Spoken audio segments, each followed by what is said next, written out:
The position you're looking at right now is the key position of the Italian opening. Chances are it was the very first opening you learned in your chess journey, and it's the most popular opening in history. That said, I promise you're going to learn something new in this video. Let me show you 10 ways to win in the Italian opening. In this position, your opponent has two main choices. They'll either play bishop to c5, transitioning into the giuoco piano, or knight to f6, which leads to the two knights defense. Let's start with the most popular variation, bishop to c5. This move doesn't pose any immediate threats, so white has several options to continue. You could play c3, preparing d4, castle, or push the pawn to d3. But the move I'm going to recommend is one you probably haven't seen before. It's the move d4. This is the Italian gambit. This gambit involves sacrificing a pawn, which can be captured in three different ways. Your opponent can take it with the pawn, the bishop, or the knight, and each of these captures leads to some fascinating lines of play. Let's break it down. Capturing with the pawn is easily the riskiest option for black, because now we can play c3, offering a second pawn. If they ignore this offer, we'll simply recapture on d4 and establish two strong central pawns. The most common response, however, is actually taking the pawn, which is already a mistake, because we have the sequence bishop takes f7, king takes f7, and queen to d5 with check. This allows us to recover the material we sacrificed while also stripping black of their right to castle. At this point, they might play king to e8 or king to d8, and we'll capture the bishop, putting ourselves on the path to victory. If instead of taking with the pawn, your opponent captures with the knight, they'll leave their e5 pawn undefended, which we'll happily take with our knight. At this point, black has to deal with the double threat we're posing to the f-pawn. The most common response is knight to e6, placing the knight in front of the pawn. But this is a big mistake, as we can simply capture it with the bishop. If they recapture with the f-pawn, we play queen to h5 with check. This is a very common tactical pattern.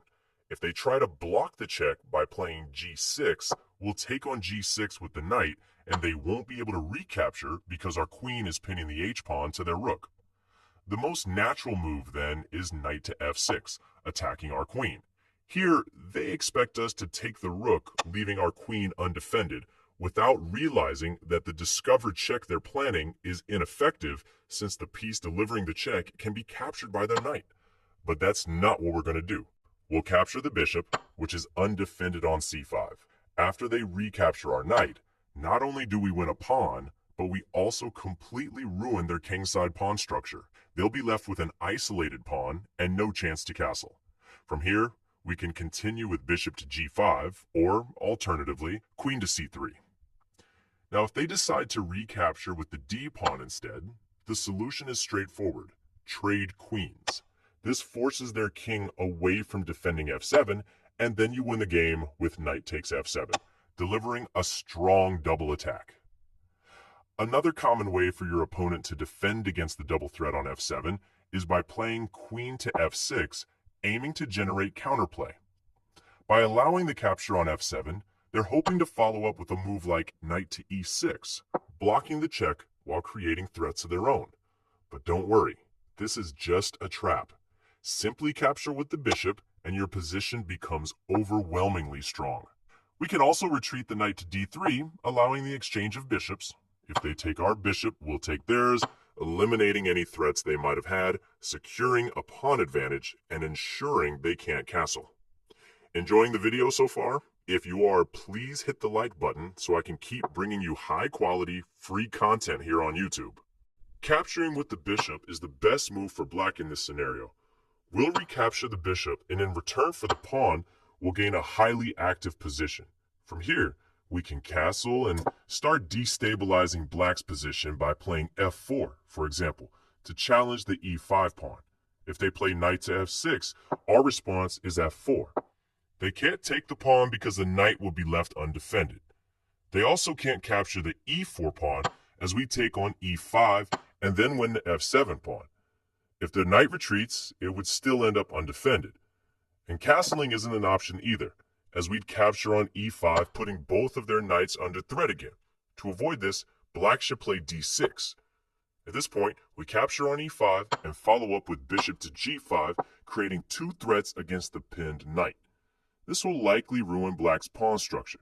That pawn will become weak, castling will no longer be safe, and the resulting position is fairly balanced. This demonstrates that white isn't the only side fighting for victory in the Italian opening. Now, let me show you some traps black can use. If you move your knight to f6, entering the two knights defense, one of the most common moves you'll encounter from white is knight to c3. This move defends the e4 pawn. However, it's not considered a good move because we as black can immediately take advantage by playing knight takes e4. The idea is that after they capture it, we'll regain the material by advancing the pawns at d5, and the resulting position is clearly better for black. After the sequence of exchanges involving the bishop and queen, even if white gains a tempo on our queen, we'll reach a position where we're the only ones with a central pawn and have a lead in development. However, even if our opponent doesn't play knight to c3, we still have plenty of traps in the two knights defense. In fact, this line is so aggressive for black that it might as well be called the two knights counterattack. If our opponent insists on attempting the Fegatello attack, we have a very interesting defense that I'm almost certain you've never seen before. We'll play the pawn to d5, blocking their bishop. After they take the pawn, instead of going for the standard knight to a5 defense, known as the Palerio defense, which is what you'll often see grandmasters play, or recapturing the pawn on d5, which would allow a very dangerous knight sacrifice from white, we'll play the pawn to b5. This move is super interesting. If white takes our knight, which looks undefended, we just take their bishop and the position stays pretty balanced. The downside for white is that their knight will be completely out of play and they'll have to waste time repositioning it. That pawn will eventually fall and we can defend the other one. Now, what if our opponent plays correctly? They could capture the pawn on b5 and pin a piece, which at first looks like a big problem for us. But actually, that's not the case. We open the b file, letting our bishop develop to b7, and then we take the pawn on d5. After trading the bishop for the knight, we can use that diagonal to launch a strong attack. The most common move here is for them to castle. We respond with bishop to b7, threatening checkmate, and from there, we get an easy attack by pushing pawns on the king side. Take note, f3 is white's usual response, but it instantly loses to the sequence h6 followed by g5. Our plan is simple.